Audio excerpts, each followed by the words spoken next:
কারণ আমি তো বাবা মা সব হারিয়েছি, আমি তো জানি হারাবার ব্যথা কত কষ্ট। নাটক কম করো প্রিয়। একই হাল হলো শেখ হাসিনার, তিনি নাকি কাঁদছেন আর নেটিজেনরা বলছেন নাটক কম করো প্রিয়।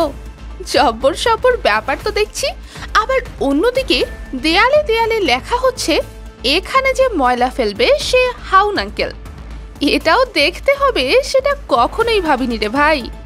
হ্যাঁ ভিউয়ার্স, এমন ব্যতিক্রমী কিছু ডায়লগ ঘুরে বেড়াচ্ছে নেট মাধ্যমে। বেশিরভাগের ডায়লগই আওয়ামী লীগকে ইঙ্গিত করে ব্যবহার করা হচ্ছে।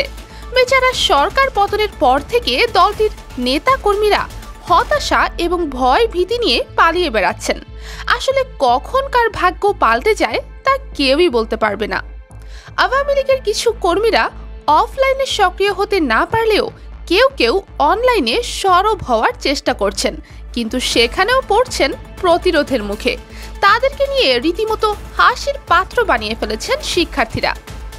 রিকশা চালকরা অনেকেই কটাক্ষ করে বলছিলেন ছাত্রলীগ ফিরে আসুক, এটা আমি চাই, কিন্তু রিকশা চালাতে ফিরে আসুক এটা চাই না। আনসার বাহিনীর আন্দোলনেও একই ধরনের প্রতিক্রিয়া দেখা গেছে। আসুন একটু পেছনে ফিরে যাই।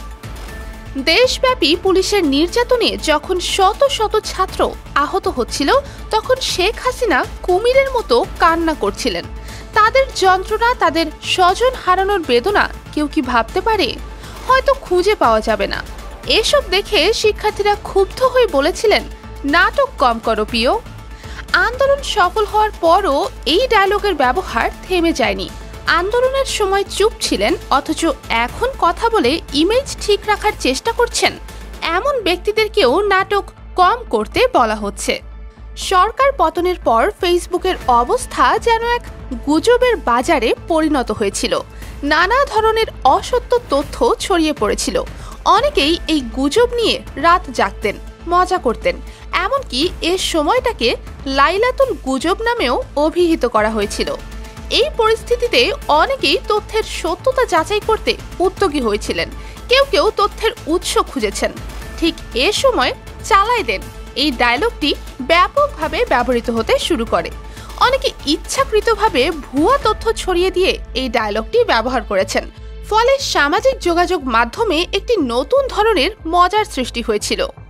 অভ্যুত্থানের পর দেশের চেহারা বদলাতে তরুণরা এগিয়ে এসেছে।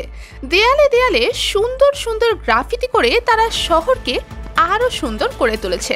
শুধু তাই নয়, অনেকেই নিজেদের উদ্যোগে ময়লা আবর্জনা পরিষ্কার করে পরিবেশ সচেতনতার বার্তা দিচ্ছে। এখানে যে ময়লা ফেলবে সে হাউন আঙ্কেল, এই ধরনের সৃজনশীল স্লোগান দিয়ে তারা মানুষকে সচেতন করার চেষ্টা করছে। আওয়ামী লীগ ক্ষমতা হারানোর পর থেকেই নিজেদের মতামত খোলাখুলিভাবে প্রকাশ করছে। তবে কেউ কেউ অতি উৎসাহী হয়ে অন্তর্বর্তী সরকারের সমালোচনা করছে, যা কখনো কখনো অপ্রয়োজনীয় হয়ে পড়ছে। তাদের একটি সাধারণ কথা হচ্ছে, এমন স্বাধীনতাই কি আমরা চেয়েছিলাম? তাদের সেই আফসোসকেই শিক্ষার্থীরা অন্যভাবে ব্যবহার করছে। রাষ্ট্র সংস্কারের বিভিন্ন ভালো দিক সামনে এনে তারাও প্রশ্ন রাখছে, এমন স্বাধীনতা কি আমরা চেয়েছিলাম? আলোচনায় এসেছে একজন হুজুরের করা একটি মন্তব্য, মুরুব্বি মুরুব্বি। ভাইরাল এই কথাটি নানানজন নানানভাবে ব্যবহার করছে। একটি ওয়াজ মাহফিলে একজন মুরব্বিকে সতর্ক করতে গিয়ে মাওলানা মুস্তাক ফয়জি কথাটি বলেছিলেন। তার সেই কথা এখন নেটিজেনদের আগ্রহের কেন্দ্রে।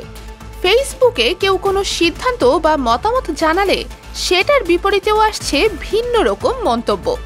ওই মামা না প্লিজ, এমন কথা বলে মজা নিচ্ছে কেউ কেউ।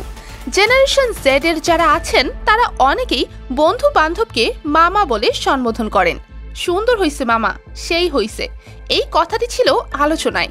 এটা শুনলে অনেকেই দ্বিধায় পড়ে যান যে প্রশংসা করেছে নাকি গালি দিয়েছে। কথাটিকে পাল্টে দিয়ে এক একজন এক একভাবে ব্যবহার করেছেন। কেউ বলেছেন মজা করে, কেউ বলেছেন প্রতিবাদের ভাষা হিসেবে। দেখো যেটা ভালো মনে করো। চাটকাইয়া ভাষায় কথা বলা একজন কন্টেন্ট ক্রিয়েটরের এই মন্তব্যটিও ঘুরে ফিরে সামনে এসেছে। বাদ যাননি দেশের রাষ্ট্রপতিও। একজন মেয়ের ছবিতে কমেন্ট করে নেটিজেনদের হাসির খোরাক হয়েছেন রাষ্ট্রপতি মোহাম্মদ শাহাবুদ্দিন। তার করা সেই নাইস অ্যান্ড অ্যাট্রাকটিভ কমেন্টটি ব্যাপকভাবে ভাইরাল হয়। অনেকেই বন্ধুদের পুরাতন ছবিতে গিয়ে এই কমেন্টটি করেছেন। শেখ হাসিনার পতনের পর শিক্ষার্থীরা যেমন খুশি হয়েছেন, তেমনই অবলম্বন করছেন সতর্কতা। অরাজকতাকে নস্যাৎ করে দিতে তাদের বলা কথাগুলো নিয়েও তাই চর্চা হচ্ছে।